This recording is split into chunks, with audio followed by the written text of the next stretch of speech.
اپنے بچوں کو بھی یاد کرائیں اور خود بھی یاد کرنے کی کوشش کریں، اور روزانہ کے بنیاد پر اللہ کے نام لینے کی ضرور کوشش کریں۔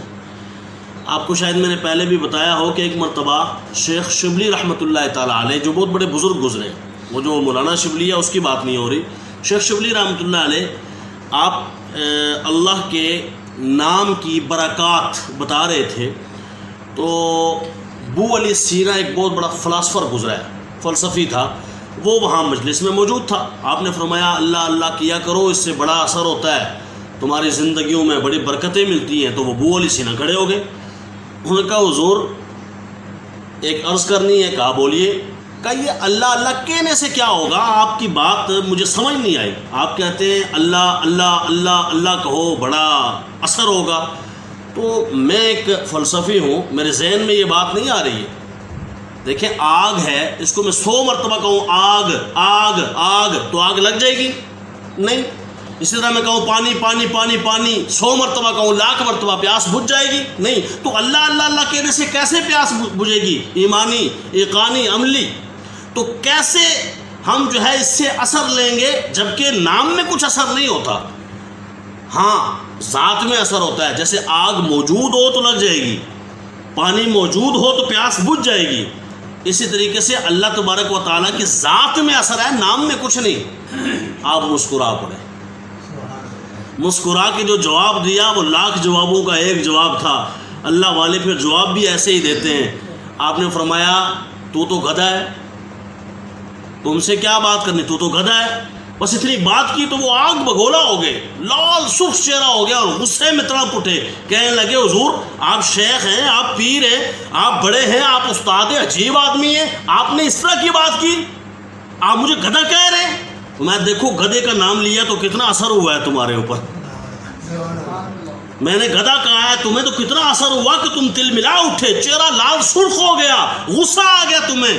اگر اس طرح کے ناموں میں اتنا اثر ہوتا ہے تو اس طرح کے ناموں میں کتنا اثر ہوتا ہوگا؟ جب کوئی کہتا ہوگا یا غوث اعظم تو کتنا اثر ہوتا ہوگا، جب یا رسول اللہ کوئی کہتا ہوگا تو کتنا اثر ہوتا ہوگا، جب اللہ کے 99 نام لیں گے تو پھر کتنا اثر ہوتا ہوگا۔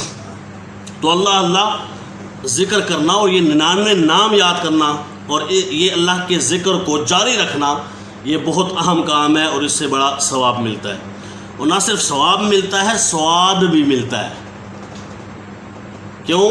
اللہ تعالیٰ کے حبیب فرماتے ہیں اسے جنت میں داخلہ مل جائے اور سواد کیا ہے؟ اچھا اللہ تبارک و تعالیٰ کو 4 جو کلمات ہیں یہ بڑے محبوب ہیں، بڑے پسند ہیں۔ کون سے؟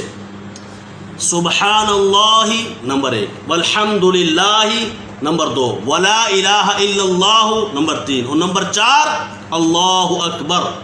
یہ 4 کلمات، سبحان اللہ والحمد للہ ولا الہ الا اللہ واللہ اکبر۔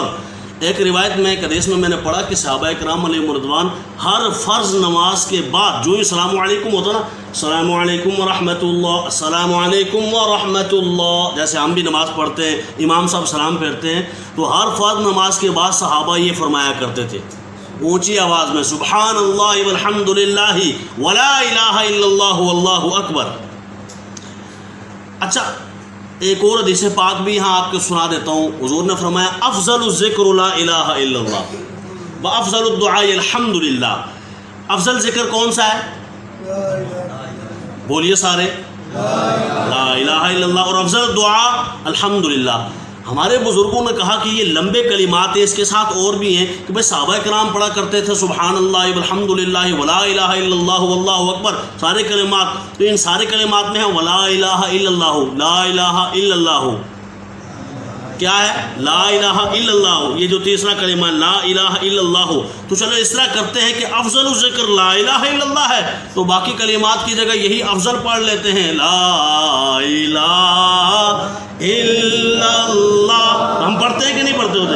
ہر نماز کے بعد لا الہ الا اللہ، لا الہ الا اللہ، یہ کلمہ نبی سے ملاتا ہے، پھر کیوں پڑھنے سے تو شرماتا ہے، لا الہ الا اللہ، لا الہ الا اللہ۔ نماز کے بعد ہم پڑھتے ہیں، کوئی ویسے ہی تھوڑی پڑھتے ہیں، بدعت تھوڑی ہے کہ ہم نے کسی سے سنا ہوا ہے تو بس پڑھ لیتے ہیں، نہ، یہ میرے مصطفیٰ کے صحابہ کی سنت ہے، اس لیے ہم اونچی آواز میں یہ کلمہ پڑھتے ہیں، لا الہ الا اللہ، چونکہ افضل الذکر ہے، سب ذکروں کا سے افضل ہے، تو ہم نے کہا چلو یہ پڑھ لو، افضل الذکر پڑھ لو، لا الہ الا اللہ، آسان رہے گا۔ بہرکیف یہ ضمناً بات آ گئی، اس میں دلائل ہمارے پاس بہت ہیں۔ لوگ کہتے ہیں نہیں جی اونچی آواز میں کلمہ پڑھنے سے نماز خراب ہوتی ہے لوگوں کی، یہ جو پیچھے آتے ہیں نا، تو صحابہ کرام جو پیچھے آتے ہیں ان کی نہیں خراب ہوتی تھی؟ کہا نہیں، ان کی پکی بہت تھی۔ میں کہا تو بھی پکی کرو نا، یہی تو بات ہے، نماز پکی کرو نا، اور اپنی نماز کچی ہوئے تو ذکر جڑا حضور نے صحابہ کرنا وہ چھاڑ دیو، اینج نہیں ہوتا۔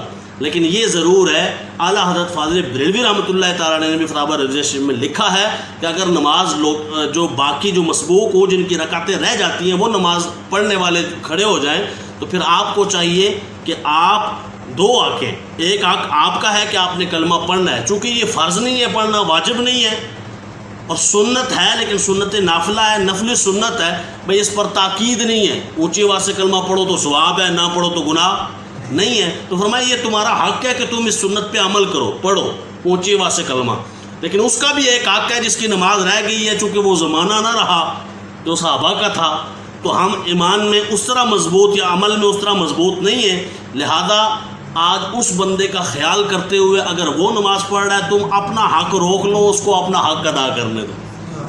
بات سمجھ آ رہی ہے؟ تو یہ چیز کا بھی خیال رکھیں۔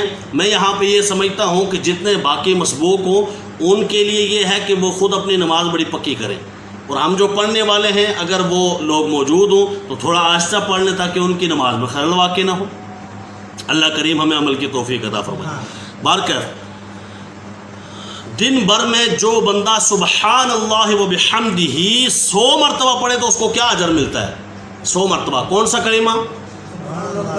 سبحان اللہ و بحمدہ، سارے پڑھ لیجئے، سبحان اللہ و بحمدہ، یہ کلمہ جو 100 مرتبہ پڑھتا ہے نا ہر روز میں، صرف 100 مرتبہ، اللہ تعالیٰ اس کے سارے گناہوں سے درگزر فرما دیتا ہے، چاہے وہ سمندر کی جھاگ کے برابر ہی کیوں نہ ہو، اتنا بڑا اجر ہے اس میں۔ اچھا، ایک حدیث پاک میں آیا ہے کہ لا حول ولا قوت جو پڑھتا ہے اس کی مقدار نہیں ہے، چاہے 1 مرتبہ پڑھے چاہے 1,00,000 مرتبہ پڑھے، ہر روز پڑھے اور ورد وظیفہ بنا لے۔ کیا؟ سارے بولیے، لا حول ولا قوت الا باللہ، یہ کلمہ پڑھے، فرمایا یہ 99 بیماریوں سے شفا دے دیتا ہے، 99۔ اور حضور نے فرمایا سب سے کم جو دوا ہے نا یہ لا حول ولا قوت الا باللہ، یہ سب سے کم جو دوا ہے وہ یہ ہے کہ بندے کو رنج و غم اللہ نہیں ہونے دیتا، اس لیے اس کو بھی ورد اور وظیفہ بنائیے لازمی، اور اپنے ہر روز کا جو امور ہیں جو آپ انجام دیتے ہیں اس کا حصہ بنائیں، کہ آپ باقاعدہ اس کو ایک کام سمجھیں کہ یہ میرا ایک کام ہے جو میں نے کرنا ہے، ذکر و اذکار کو اپنا کام سمجھیں۔ اچھا، ایک حضور علیہ السلام نے تسبیح دی ہے جسے کہتے ہیں تسبیح فاطمہ، آپ اور میں اس کو عصر کی نماز کے بعد پڑھا کرتے ہیں۔ کیا؟ 33 مرتبہ سبحان اللہ، 33 مرتبہ الحمدللہ، 34 مرتبہ اللہ اکبر۔